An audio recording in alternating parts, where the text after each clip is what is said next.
Hey everyone, welcome back my YouTube channel. मैं हूँ ऋषि। I hope आप सब अच्छे होंगे, मस्त होंगे। तो जैसा कि आप लोगों को पता होगा कि सीटेट का आंसर की आ गया है और आप लोगों ने अपना आंसर की मिला लिया होगा।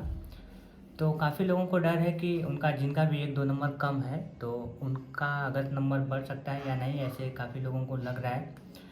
तो अगर आप लोग जनरल में हैं तो जनरल के लिए आप लोगों को पता होगा कि 90 नंबर चाहिए। और अगर आप लोग ओबीसी या फिर अदर से हैं तो आप लोगों को 82 नंबर चाहिए, ठीक है। तो अगर आप लोगों का यहाँ पे अगर आप लोगों का 88 नंबर है और यहाँ पे आप लोगों का 80 नंबर भी है, तो यहाँ पे काफ़ी लोगों को लग रहा है कि क्या नंबर बढ़ेगा। तो ये तो लग रहा है कि नंबर बढ़ेगा, कम से कम आपका 2 से लेकर 5 नंबर तक यहाँ पे बढ़ सकता है। तो थोड़ा सा आप लोग उम्मीद रखिएगा, जिनका भी अगर 1-2 नंबर कम हो रहा है तो उनका चांस है कि बढ़ जाएगा, क्योंकि आप लोगों ने वहाँ पे देखा होगा कि आंसर की में जेड आता है। जेड का मतलब होता है कि सारे ऑप्शन सही हैं, क्योंकि ऐसे कुछ क्वेश्चन मतलब होते हैं हमेशा एग्जाम में कि उनका ऑप्शन ज़्यादा सही, चारों सही रहता है, या फिर कभी कभी होता है कि उनका ऑप्शन 2 सही हो जाता है। तो ऐसे क्वेश्चन हमें 2-4 क्वेश्चन कम से कम देखने को मिल जाएंगे। तो अगर आप लोगों का 1-2 नंबर कम हो रहा है तो आप लोग थोड़ा सा निश्चिंत रहिए, क्योंकि 1-2 नंबर के आसपास तो पक्का बढ़ने वाला है। बाकी इससे ज़्यादा नहीं बढ़ सकता है, लेकिन 2 नंबर बढ़ जाएगा। बाकी अगर आप लोगों का नंबर अगर 90 या फिर 82 प्लस है तो आप लोग निश्चिंत हो जाइए। आप लोग अपना नेक्स्ट तैयारी को स्टार्ट कर दीजिए, जिसमें कि आपको पता होगा कि अभी यूपी टेट जुलाई में एग्ज़ाम होने वाला है। तो आप लोग यूपी टेट का स्टडी स्टार्ट कर दीजिए और साथ में अपना ये स्टेट का स्टडी करते रहिए। ये स्टेट मतलब सुपर टेट का तो कोई ऐसे मतलब पता नहीं अभी कि वैकेंसी आएगी या नहीं, लेकिन फिर भी कम से कम आप लोगों को अपना नोट्स तैयार कर लेना है। आप लोग अपना नोट्स तैयार कर लीजिए, ताकि अगर वैकेंसी आए तो सिर्फ आप लोगों को अपने नोट्स का रिवीजन करना रहे। क्योंकि वैकेंसी जब भी आती है, अगर आप लोगों ने पीछे देखा होगा तो जब भी वैकेंसी आती है तो सिर्फ 1 से 2 महीने का टाइम मिलता है। तो इतने में आप लोग सिलेबस कंप्लीट नहीं कर पाएंगे। और यहाँ पे मैंने यूपी टेट का सिलेबस यहाँ पे लिख दिया है और यहाँ पे सुपर टेट का सिलेबस लिख दिया है, सब्जेक्ट मतलब।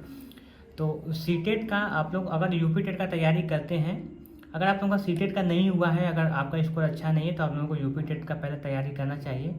तो यूपी टेट का भी सेम वही सिलेबस है, बस आप लोगों को जो आपका पेडोलॉजी यहाँ पे मिलता है तो वो यहाँ पे आपको नहीं मिलेगा आपका यूपी टेट में। वो पूरा आपका सब्जेक्ट से क्वेश्चन रहता है यूपी टेट में। और सी टेट में आपका 15-15 नंबर का, 15-5-75 नंबर का आता है वहाँ पे पेडोलॉजी सी टेट में। और इसमें पूरा आपका यूपी टेट में पूरा आपका सब्जेक्ट वाइज रहता है।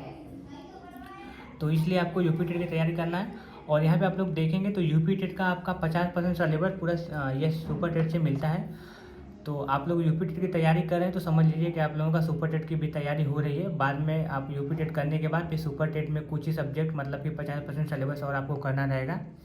तो इसलिए अगर आप लोगों का सी टेट क्लियर हो गया है, अगर मार्क्स आपका आंसर क्यों मिलाया होगा, अगर आपका 90 प्लस या फिर 82 प्लस है अपने कैटेगरी वाइज, तो आप लोग सीधा सुपर टेट की तैयारी करिए। और वैकेंसी मतलब वैकेंसी का तो अभी पता नहीं है, लेकिन फिर भी आप लोगों को तैयारी स्टार्ट कर देना है। और मैं भी सेम कर रहा हूँ, मैंने भी अपना आंसर की मिला लिया और हम पहले भी मिला लिए थे तो हमारा क्रॉस कर गया था। तो हमें लगा था कि 2-4 नंबर कम भी होगा तब भी कोई दिक्कत नहीं, और सेम हुआ है, मेरा भी 5 नंबर कम हो गया है लास्ट वाले आंसर की में जो ये फाइनल वाला आया है। तो अभी तो इसके बाद नंबर कम नहीं होगा, जिसका भी अगर 90 भी है तो वो नंबर कम नहीं होगा, अब नंबर बढ़ेगा ही, 1-2 नंबर, 2-3 नंबर बढ़ेगा, लेकिन कम नहीं होगा। और सुपर टेट की तैयारी आप लोग करिए। बाद में यहाँ पे मैंने सब यहाँ पे जो भी सब्जेक्ट आपको पढ़ना है यूपी टेट में वो मैंने यहाँ पे लिख दिया है। CDP maths language 1 language 2 EVS, और यहाँ पे भी वही CDP maths language 1 language 2 language 3। यहाँ पे आप लोगों को इंग्लिश संस्कृत दोनों पढ़ना है। और यहाँ पे आपका ईवीएस एसटी है 10 नंबर का, और जीके करंट अफेयर है 30 नंबर का, रीजनिंग है 5 नंबर का, कंप्यूटर 5 नंबर का, साइंस 10 नंबर का। ये सारे सब्जेक्ट हैं। और सिलेबस वगैरह जो अभी नोटिफिकेशन इनका आएगा तो सिलेबस अगर चेंज तो सिलेबस नहीं होगा, सेम ही रहेगा लगभग में। तो आप लोगों को अपना तैयारी स्टार्ट कर देना है। बाकी अगर आपका कोई भी क्वेश्चन आता है तो आप मुझे कमेंट कर सकते हैं और अपने प्रिपरेशन को स्टार्ट करिए। Thank you.